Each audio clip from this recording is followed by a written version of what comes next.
Welcome to the Teaming Up Show, joined again by Matt Healy, where we're going to uncover some more nuggets of what has made you successful and the buyers team, one of the top buyers teams in the country.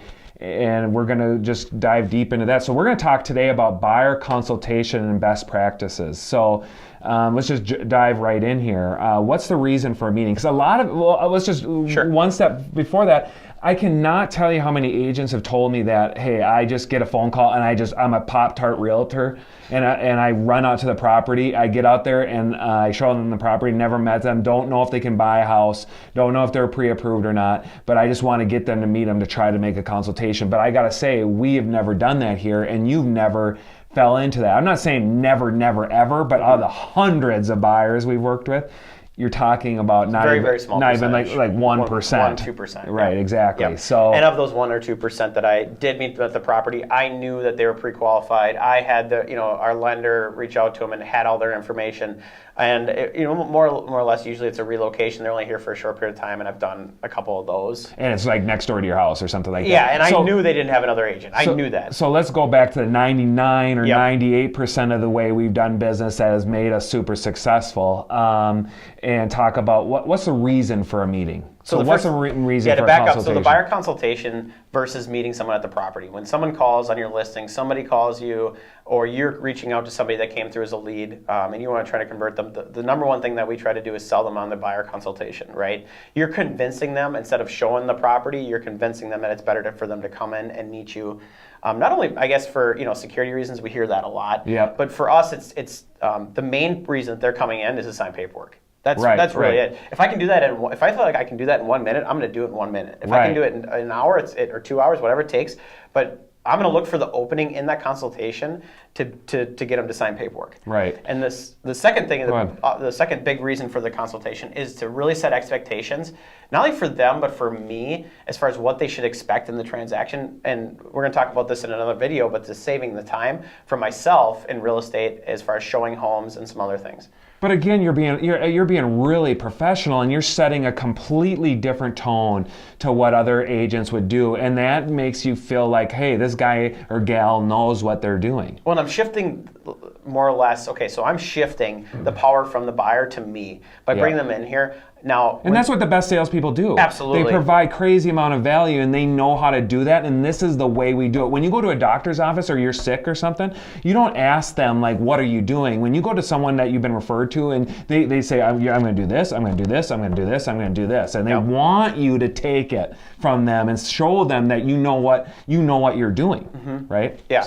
So that the big reason, obviously, is set expectations, get them to sign the paperwork, and when they leave there, you're setting another appointment with them as when you're going to look at homes. That's going to be the biggest reason, and to bring them into the office versus just jumping out and showing them, listing on 123 Main Street or whatever. So a buyer consult not only provides value for you, so you can understand what they're needing and protect your time, but it's also really providing value to them, because a lot of these people maybe have never bought a house, or say they bought one or two, but it's only been so infrequent in their lives they don't even remember how the process was. So you can walk them through and answer all those questions, and it's the most important purchase that they're ever going to have, most likely, in their lives. I mean, can't you spend 45 minutes and go over the process with them so that they know what to expect, what money to have, if they're pre-approved, what problems can come up, how we're going to make it an easy, good process for you.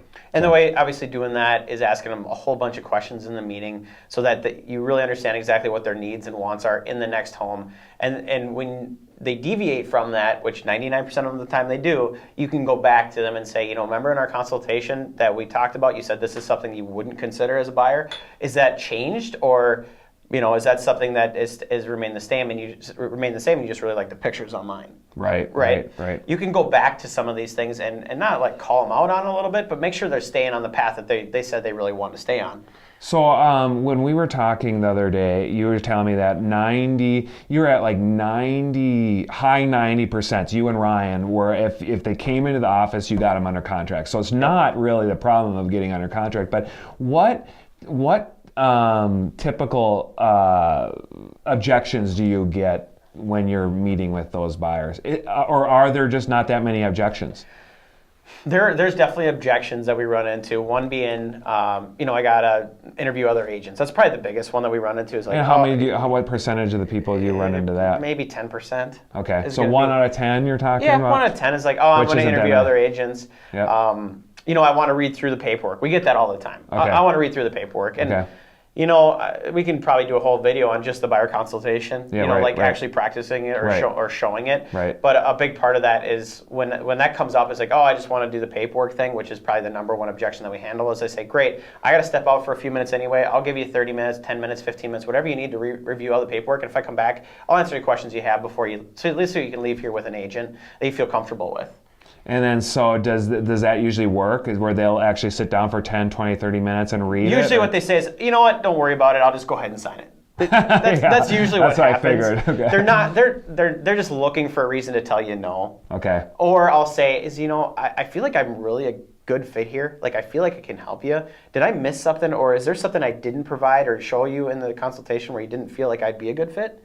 And what comes up with that? You're great. We just really, we're the kind that talks about it and thinks about it, and we really want to, review all the paperwork and everything. I say, I'll just step out then. I'll let you guys talk about it, in person, and I'll let you guys review the paperwork. And if you guys leave, leave here. Do people ever say, okay, I'll sign it, but like if I need to get out of it, would you let me out? Do they ever say that, or is that not really an objection that comes? Most of the time when they sign it, they just they're done, and they just want to get in a house. Yeah. And then they start seeing all the marketing material that you have, and that you actually know what you're doing. That they just don't really question. Well, I think it's different than if they've bought lots of houses in the past. It's way different than they've ever experienced anything. Right. Right. They are the drivers in most transactions, and they don't want to be. The number one objection I've heard in consultations is like, I had a bad experience. Tell me about the bad experience.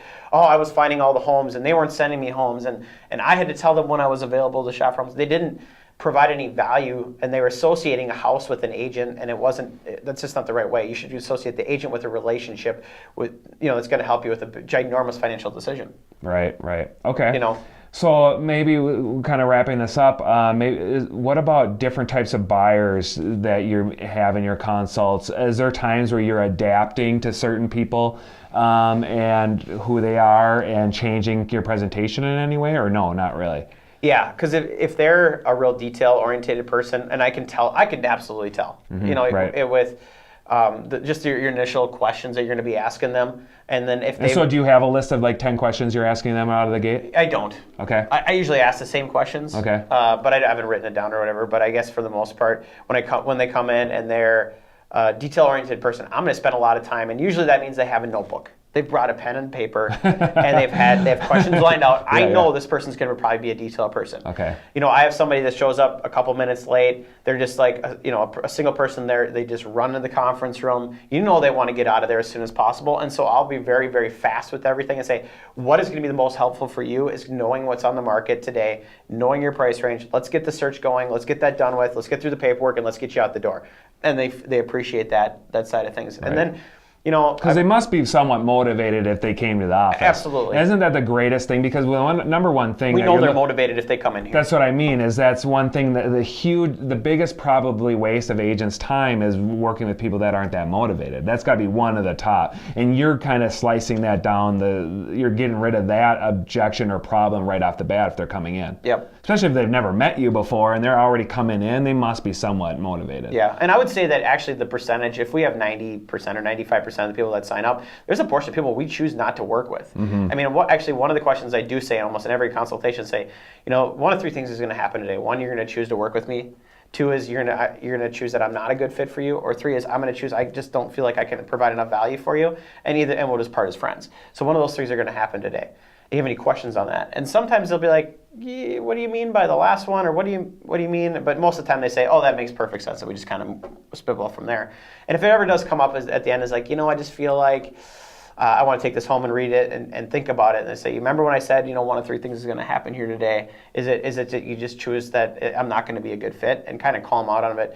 In any transaction, whether it be on the phone or in person, you want to try to make them reject you as a person because it's very, very hard for people to do. Yeah, it is. If you reject, especially in Minnesota. Yeah, it's Minnesota people have very a problem easy for with that. them to reject the house or reject the paperwork. But if you're making it about you, most people can't do that. And Right. so Especially if you're professional. if you don't sign this, you don't like me. They're not going to be okay with that most of the time. Right. You know, and that's, I guess that's more or less one of the sales techniques, but one of the objection handlings. So, any other things that we should talk about with the consultation process that we could, any other nuggets of wisdom? You know, What haven't I asked you? I'm just trying to go back to the different types of buyers that there are. There's going to be the detailed oriented, there's going to be the direct ones, there's going to be ones that are shopping further out, and there's going to be ones that are shopping quickly. Just make sure that they leave there feeling really good about you and the process, and just give them a whole bunch of information that they want. And even if they don't know what they want, you know, you're giving them the traditional, normal stuff. And Well, you're the professional. You should have done it a certain amount of times. You should be able to say, this is what's going to be very valuable to you, right? Yeah. Because what do you give them so we'll wrap this up. What do you give them is like, do you give them any, other than the paperwork, do you give them anything? Do you give them a list of inspectors or loan officers, or what do you give them to leave with? Yeah, we give them like a folder that has a lot of marketing stuff on our team. And then they're going to have a moving company, they're going to have a mortgage company, they're going to have a inspection company, and we just say we're going to surround ourselves with really, really talented people. And if you need any things, we have a proven track record with them, and they do appreciate that. Yep. The moving trucks doesn't hurt at all either. When we if say you have a moving truck, or you can buy someone a moving truck that is, or rent someone a moving truck, or you know, I've heard, you know, when you move in, I'll buy a couple pizzas for you. Just anything of small value, you know, they appreciate that at the end. They're like, sweet, that's awesome. So great. So another buyer process video. I think that we added a lot of value. So we're gonna do one more with Matt, talking about saving time in real estate and what we can do to get you more of your time back, which is obviously is real estate is unheard of. Unheard of. It's very short supply. Anytime you can get time back, that's a great thing. And something that I really respect about you is that you've always had that abundant mindset that you were going to really protect your time, which is also going to create a level of professionalism, and is also going to get other people to respect you and think of you as the professional, because professionals do care about their time because they're serious about their craft. So thanks again for coming to the Teaming Up show, and see you in the next video. See you at the next video.